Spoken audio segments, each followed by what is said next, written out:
it was unbelievable, you know, the crash he had there. To see him survive that is frankly a miracle. And there's Lewis Hamilton slewing into the wall, and oh dear, Roman Grosjean and Fernando Alonso and Lewis Hamilton all coming to grief at La Source. Disgusted and disappointed with Formula One for showing replays after replays after replays. It was just very, very poorly handled. F1 legends are made on track, but some nearly ended there too. I felt very, very vulnerable in that moment. Because this sport doesn't just reward bravery, it punishes mistakes with violence. I've been really fortunate to not have had too many in my career, but yeah, I mean, it takes its toll. We don't have any suspension in the car. It's very, very much the tires, the squidge of the tires. One flick of the wheel, one tire out of place, and suddenly you're airborne, upside down, or on fire. These are F1's most insane, unforgettable crashes that stopped the world, changed the rules, and somehow didn't take a life. Number 1. Romain Grosjean, the man who walked out of fire. It looked like any other race start, bunched up midfield, clean getaway, nothing crazy. Then Grosjean clipped a front wing, veered across the track, and vanished into fire. And a big fire there as they exited out of turn 3, and that looks very nasty indeed, and unsurprisingly, that is a red flag. 1 second, he was racing. The next, he was gone. His car hit the barrier at 120 miles per hour. It split in half. The fuel tank ruptured. Flames exploded. It didn't look like a crash. It looked like a movie stunt gone wrong. And for 27 seconds, no one knew if he was alive. But then, he climbed out. Roman went with the front of the chassis underneath the barriers. Yeah. Extraordinary. Well, the halo saved his life. Helmet scorched, suit melted, hands burned. Somehow Romain Grosjean walked out of a fireball. The impact? 67G. That's enough to snap bones, end careers, and end lives. But the halo held. The survival cell stayed intact. And the medical crew? Flawless. This wasn't just a crash. It was the moment F1 stared death in the face and walked away. Number 2. Guan Yu Zhou's upside-down horror. It was turn 1 at Silverstone, and the chaos started instantly. Russell got a slow launch, Gasly went for the gap, and Zhou got sandwiched in the middle. A split second of contact, and just like that, Zhou's Alfa Romeo flipped. Not spun, flipped. He was actually, Martin, upside down, as you can see, in the roll hoop. The car skidded upside down at nearly 160 miles per hour. Sparks flying, halo grinding, tires bouncing. Then it hit the gravel and launched. Over the tire wall, into the catch fence, and somehow ended up wedged between the two. Roof crushed, car buried, no movement, no radio, just silence. George Russell jumped out of his own car and sprinted across the gravel. Didn't wait for marshals, didn't wait for clearance, he just ran. Because from every angle it looked bad, real bad. But Zhou, still strapped in, still breathing. A few minutes later, they pulled him out. Not a scratch, not even a limp. Ordinarily, you're so focused on yourself. You've just lost this race. But I was thinking... He was back in the paddock before the race was over. The halo saved him. Again. No debate, no maybe, no question. Without it, Zhou doesn't walk away. And that terrifying wreck becomes something far, far worse. Silverstone 2022 wasn't just a crash, it was a test. And F1 passed with flying colors. Number 3. Max Verstappen's 51G slam.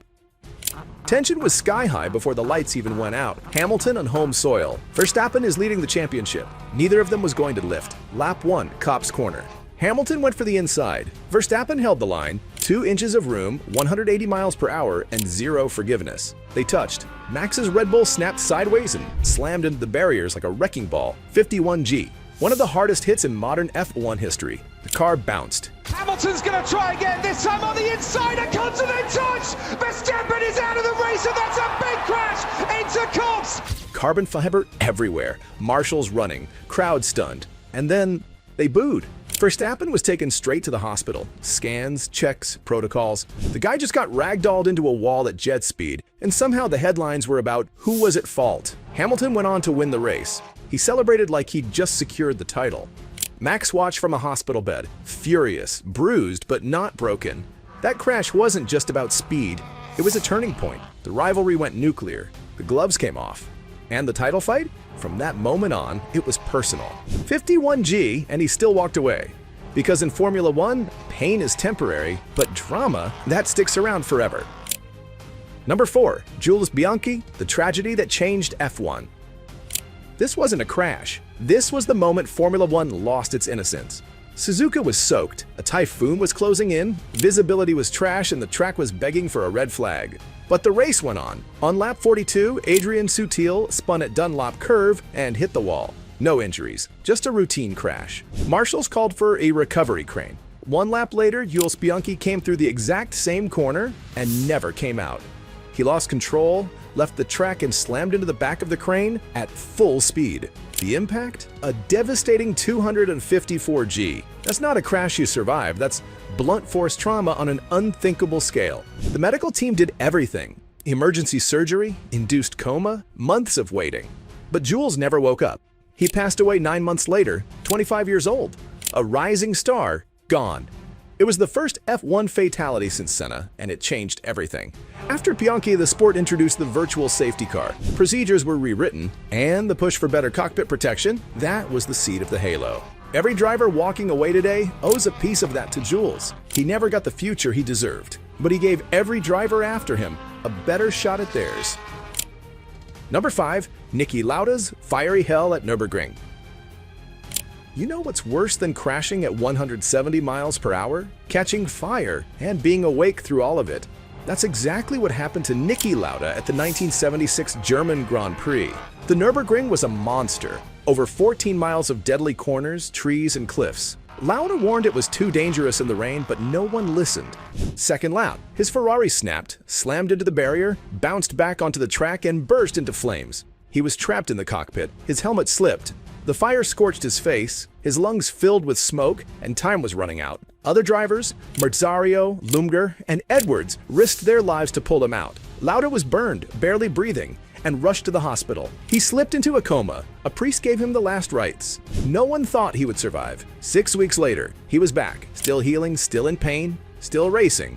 Lauda returned to Monza with fresh scars and zero fear. He finished 4th. It wasn't about trophies, it was about grit. That crash didn't stop him. It turned him into something more, a driver who didn't just cheat death, he lacked it. Number 6, Luciano Borti's 111G Nightmare. Some crashes twist metal. This one cracked a helmet. Luciano Berti was chasing Eddie Irvine through Blanchimont, flat out at over 170 miles per hour. One of the fastest corners in Formula One. No room for error, no time to blink. Berti went for a move. Irvine defended. A wheel touch, a snap of the steering, and Berti was a passenger. He hit the barrier head-on, full force, no deflection. The car didn't bounce, it burrowed under the tire wall like a missile. Marshals couldn't even see him. Just rubber, debris, and silence. The G-force? 111, enough to knock him out cold and fracture the front of his helmet. He suffered a brain hemorrhage, a concussion, and memory loss. He was airlifted to hospital, barely conscious, barely stable. He never raced in F1 again. But he survived, and his crash didn't just leave a mark on Spa, it left a mark on the rulebook. After Berti, tire barriers were redesigned to prevent cars from submarining underneath. Helmets were reinforced. The FIA started closing every small gap in safety they could find. He didn't stand on a podium that day, but what he walked away from changed how F1 protects every driver who came after. Number 7, Felipe Massa gets knocked out at 160 miles per hour. You can dodge a crash, but how do you dodge a flying spring? Hungary 2009, mid-qualifying. Felipe Massa was flat out, chasing a lap time, totally locked in. Then, out of nowhere, a metal spring the size of a fist flew off Rubens Barrichello's car up ahead. It didn't bounce, it didn't miss. It hit Massa square in the face. One clean shot to the helmet, just above the left eye.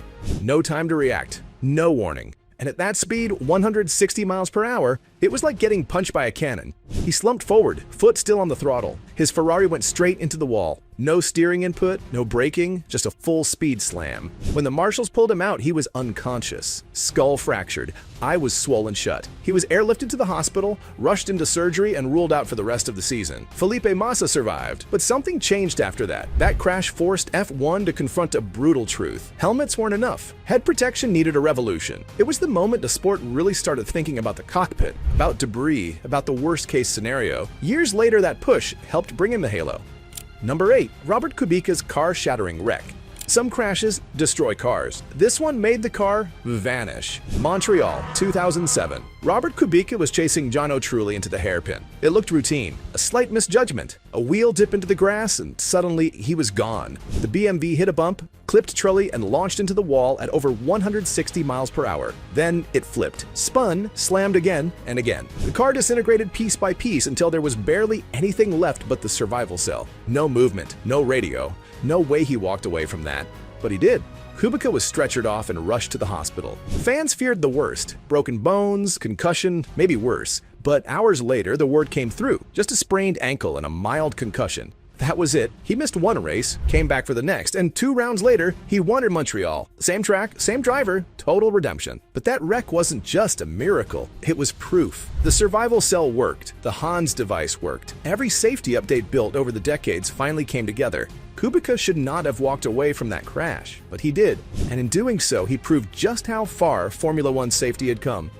Number 9. Mark Webber's mid-air missile. It looked like an overtake. It turned into a launch sequence. Valencia, 2010. Mark Webber was chasing Heikki Kovalainen down the back straight. Webber's Red Bull was closing fast, too fast. He tucked into the slipstream, moved left to pass, and suddenly, there was nowhere to go. He slammed into the back of Kovalainen's Lotus and launched straight into the air, fully airborne. The Red Bull went vertical, flipped upside down, and smashed nose first into the tarmac like a meteor. Then it bounced, flipped again, and slammed into the barriers at speed. The car exploded into carbon fiber. The crowd gasped, and for a moment it looked like the worst. But then Webber climbed out, helmet on, hands up, pissed off, not even limping. It was a miracle but also a warning. That crash sparked serious concern over speed differences between front runners and back markers. Webber's closing rate on Kovalainen was massive, and there was no time to react. The FIA reviewed safety standards. Blue flag procedures were tightened. Overtaking zones were reevaluated. Because when F1 cars become missiles, someone has to answer for the launch codes. Webber walked away from a crash that should have ended in disaster. And he reminded the paddock that even in the modern era, the danger is still very real. Number 10. Fernando Alonso's Australia flip. Barrel rolls at 190 miles per hour don't end with a handshake, but somehow this one did. Melbourne, 2016, lap 17. Fernando Alonso was tucked behind Esteban Gutierrez on the second straight. DRS wide open, chasing hard. He pulled out to pass, clipped Gutierrez's rear tire, and instantly lost control. The McLaren launched into the air, twisted mid-flight, and flipped more than once. Carbon fiber everywhere, debris flying. The car slammed into the gravel, rolled again, and finally landed upside down, wedged against the barrier. It looked like a plane crash. For a few seconds, no one moved. Then Alonso crawled out, stood up, and walked away. Shaken but completely unhurt, he even jogged over to Gutierrez and gave him a tap on the shoulder. No blame, just respect. It was unreal. The survival cell stayed intact. The halo hadn't been introduced yet, but even without it, the car held together. The safety systems worked, every one of them. The engineering did its job. That crash wasn't just dramatic, it was a showcase. Because if you ever need proof that modern F1 cars are built like tanks with wings, just watch Alonso flip through the air like a rag doll, land on his roof, and walk away like it was a warm-up lap. Wins get remembered, but crashes make legends. This is where instinct meets impact, and survival becomes the story. No one trains for a 67G hit or a 190 mile per hour flip, but F1 drivers don't flinch. They just get up and say, "What's next?"